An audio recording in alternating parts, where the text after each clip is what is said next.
If you make this mistake when your visa is not approved, and you make this mistake at the point of entry, you can be deported. So I'm just about leaving the office, and I had to do a quick consultation with somebody who is about to be deported from Canada. So what happened? He got his visa a while ago, and he traveled to Canada. When he got to the point of entry, he was asked how long he would be staying in Canada.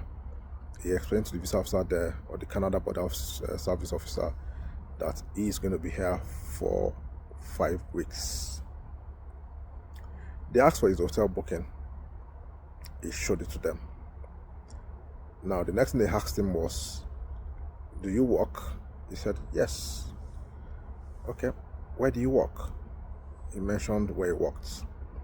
And they asked him, "Do you have an official letter that you're on leave from the place of work and you would be spending 5 weeks in Canada?" He said no. Then they asked him, "Oh, so how then are you able to leave your place of work for 5 weeks when you don't have any document to show that you are on leave? Since you work for government, you don't work for yourself and all that." He couldn't say anything. Anyway, because of all these things they were asking him and because of the answers he was giving, they decided to probe him further.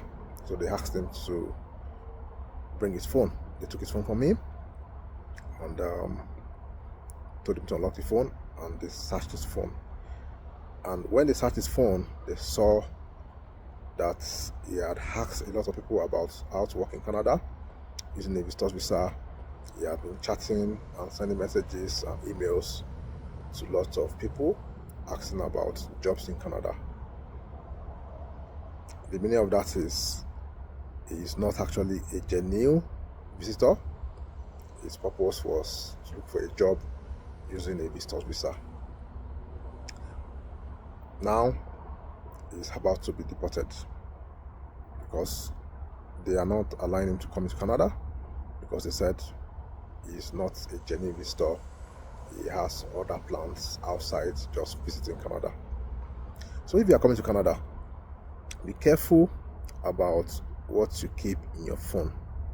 If your intention is to visit Canada, make sure that intention can be proved.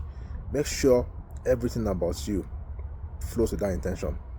If there are things that will make the visa officer believe otherwise, it can lead to your deportation. For example, when you are coming for 5 weeks and you work with somebody, your employer needs to know that you are coming for 5 weeks. That's a clear sign to show that you don't plan to go back. Because if you already told the visa officer that your employer is not aware that you are staying for 5 weeks, or your employer did not give you any leave, if you are going for 5 weeks from work and you are really working, there will be a document to back it up and show that, okay, well, you've taken official leave from work for this period of time and you'll not be returning on this day. You are leaving on this day and you'll not be returning back on this day.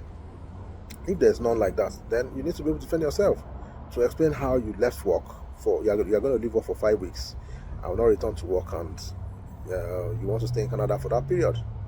So if you don't have a good defense for that, you will not be allowed entry. Now this guy is going to be deported because of this silly mistake that he has made. I don't want this to happen to you or anyone that is close to you. So please, if you know anyone traveling to Canada, share this video with them. You can also watch it again and talk to your friends about it. If you have anyone traveling to Canada soon, make sure that if they're working with any employer, they have documents to back it up that the employers know about their trip, and make sure that the things you are holding, like your phones, your laptops and all that, especially your phone, does not have evidence that you are planning to come and work in Canada. If the visa officer finds out that you are applying for a job before coming to Canada on a visitor's visa, you may not be allowed to enter Canada, and if you're not careful, you will not easily get a Canadian visa again. So if you need help with applying for a visa, I'm a licensed immigration consultant in Canada. I've assisted so many to come to Canada, and I can be of help to you too.